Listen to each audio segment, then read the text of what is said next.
दोस्तों, इस वक्त दुनिया के जो हालात हैं वो किसी से छिपे हुए नहीं है। रसिया की सेना ने यूक्रेन में तबाही मचा रखी है। इस पूरे मुद्दे पर दुनिया दो खेमों में बढ़ती नजर आ रही है। अब सवाल यही पैदा होता है कि अगर ये युद्ध नहीं रुकता है तो क्या रूस या यूक्रेन की जंग तीसरे विश्व युद्ध में बदल जाएगी। यूक्रेन में कहर बरपा रहे रूस को रोकने के लिए अमेरिका समेत कई यूरोपीय देश उस पर लगातार प्रतिबंध लगाते जा रहे हैं, लेकिन रूसी राष्ट्रपति व्लादिमीर पुतिन पर इसका कोई फर्क नहीं पड़ रहा है। इसी बीच संयुक्त राष्ट्र सुरक्षा परिषद यानी UNSC में 25 फरवरी को रूस के खिलाफ प्रस्ताव लाया गया और इस प्रस्ताव पर तमाम देशों को वोटिंग करनी थी। हालांकि इस वोटिंग से भारत ने अपने आप को दूर ही रखा है।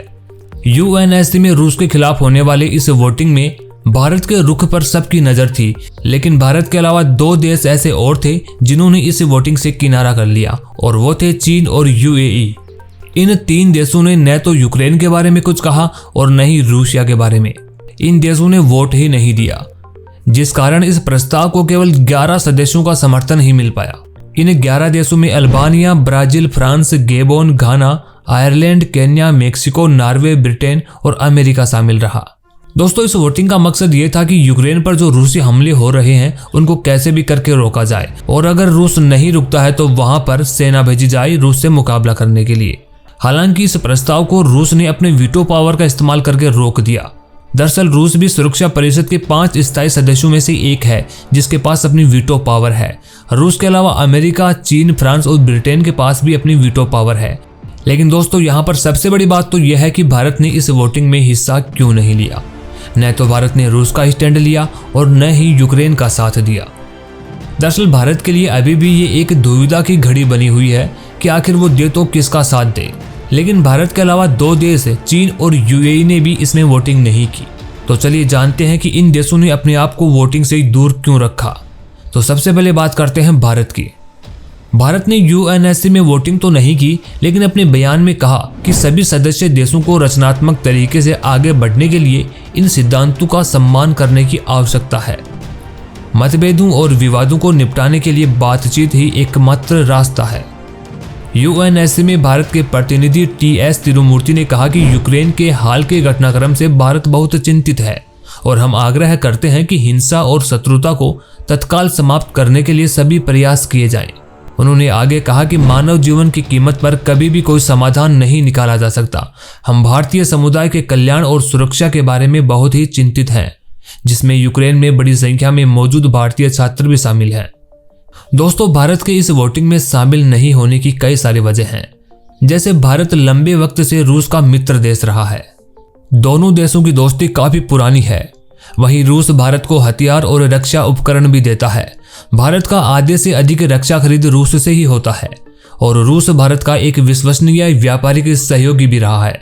जब कभी भी भारत या चीन में कोई सीमा विवाद होता है या पाकिस्तान के साथ भारत का कोई कश्मीर विवाद होता है, तब रूस अपनी निष्पक्षता बरकरार रखता है और इस मुद्दे पर वो भारत का ही साथ देता है। कश्मीर के मुद्दे पर तो रूस कह चुका है कि ये मुद्दा भारत पाकिस्तान का द्विपक्षीय मुद्दा है। तो दोस्तों, ऐसे में भारत रूस के खिलाफ वोटिंग नहीं कर सकता था और अगर भारत ये वोटिंग रूस के पक्ष में कर देता तो अमेरिका से भी उसके रिश्ते काफी खराब हो सकते थे। वैसे भी हाल के दशकों में भारत अमेरिका के संबंधों में काफी मजबूती आई है। वैसे भी जब भी भारत और चीन के बीच कोई विवाद होता है तो ऐसे में अमेरिका हमेशा ही भारत का साथ देता है, क्योंकि चीन के साथ वैसा भी उसका 36 का आंकड़ा चलता है। ऐसे में भारत अमेरिका को भी नाराज नहीं कर सकता था, इसलिए उसने वोटिंग से दूर रहना ही ठीक समझा। और कई विशेषज्ञों का भी ये मानना है कि इस मुद्दे पर भारत को अभी निष्पक्ष ही बने रहना चाहिए। वहीं इसके अलावा अगर भारत की बात यूक्रेन के रिश्तों के साथ की जाए तो यूक्रेन के साथ भी भारत का एक अच्छा व्यापारिक रिश्ता बना हुआ है और रूस और यूक्रेन इन दोनों ही देशों में भारत के काफी नागरिक रहते हैं। यूक्रेन में ज्यादातर लोग पढ़ने जाते हैं, वहीं रूस में पढ़ाई के साथ साथ कई भारतीय नौकरी के लिए भी जाते हैं। दोस्तों, ऐसा पहली बार नहीं है जब भारत ने रूस के खिलाफ वोटिंग करने से इनकार किया हो। इससे पहले भी 2014 में जब भारत में मनमोहन सिंह की सरकार थी, उस समय रूस पर कई प्रतिबंध लगे थे। उस समय भी भारत ने इसका विरोध किया था। दरअसल 2014 में यूक्रेन में रूस समर्थित सरकार के खिलाफ गृह युद्ध छिड़ गया था, जिसके बाद रूस ने यूक्रेन पर हमला कर दिया था। रूस ने उस समय यूक्रेन के हिस्से रही क्रीमिया को रूस में मिला लिया था। उसका तर्क था कि क्रीमिया में अधिकतर रूसी भाषी लोग रहते हैं और उनकी सुरक्षा करना रूस का कर्तव्य है। क्रीमिया को रूस में मिलाए जाने के बाद पश्चिमी देशों ने रूस पर कई प्रकार के आर्थिक प्रतिबंध लगाए थे, तो उस वक्त भारत की सरकार ने रूस का ही साथ दिया था। वहीं फिलहाल में भारत के यूएनएससी में वोटिंग में भारत के हिस्सा नहीं लेने के बाद रूसी दूतावास ने भारत की प्रशंसा की है। भारत में रूसी दूतावास ने कहा कि 25 फरवरी को यूएनएससी में मतदान में भारत की स्वतंत्र और संतुलित स्थिति की अत्यधिक सराहना करते हैं। वहीं इस वोटिंग के कुछ घंटों बाद ही यूक्रेन के राष्ट्रपति वोलोदिमीर जेलेंस्की ने नरेंद्र मोदी से बातचीत की। उन्होंने कहा कि हमारी जमीन पर 1 लाख से अधिक आक्रमणकारी हैं। वे आवासीय इमारतों पर अंधाधुंध गोलीबारी कर रहे हैं। इस बातचीत में यूक्रेन ने पीएम मोदी से संयुक्त राष्ट्र सुरक्षा परिषद में राजनीतिक समर्थन की अपील की है।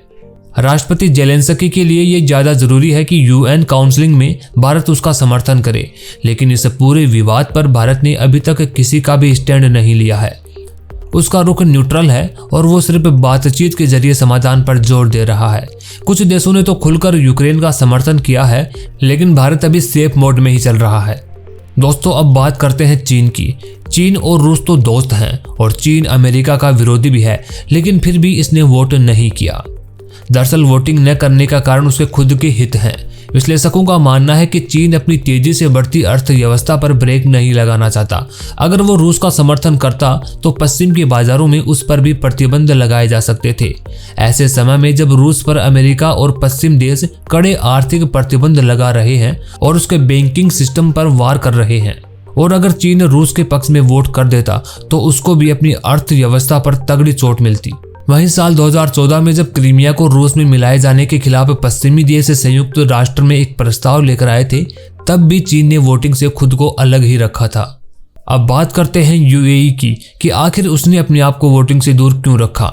दरअसल यूएई के रिश्ते अमेरिका और रूस दोनों के साथ ही अच्छे से बने हुए हैं। वहीं रूस दुनिया का सबसे बड़ा तेल उत्पादक देश है और यूएई भी तेल का बड़ा उत्पादन करता है, और दोनों देश आर्थिक रूप से एक दूसरे से जुड़े हुए हैं। इसलिए रशिया यूक्रेन के मुद्दे पर यूएई बिना किसी की आलोचना किए इस मुद्दे को कूटनीतिक तरीके से सुलझाने पर जोर दे रहा है। वहीं दोस्तों, युद्ध की हालात की बात की जाए तो वो बिगड़ते ही जा रहे हैं। अमेरिका और उसके कई सहयोगी देशों ने रूस के बैंक और पूरे इकोनॉमिक सेक्टर पर तमाम तरह के प्रतिबंधों का ऐलान कर दिया है। वहीं अमेरिका के राष्ट्रपति जो बाइडेन ने बड़ा बयान दिया है। बाइडेन ने कहा कि यूक्रेन को लेकर रूस पर लगाए जा रहे प्रतिबंधों का एकमात्र विकल्प तीसरे विश्व युद्ध की शुरुआत होगी।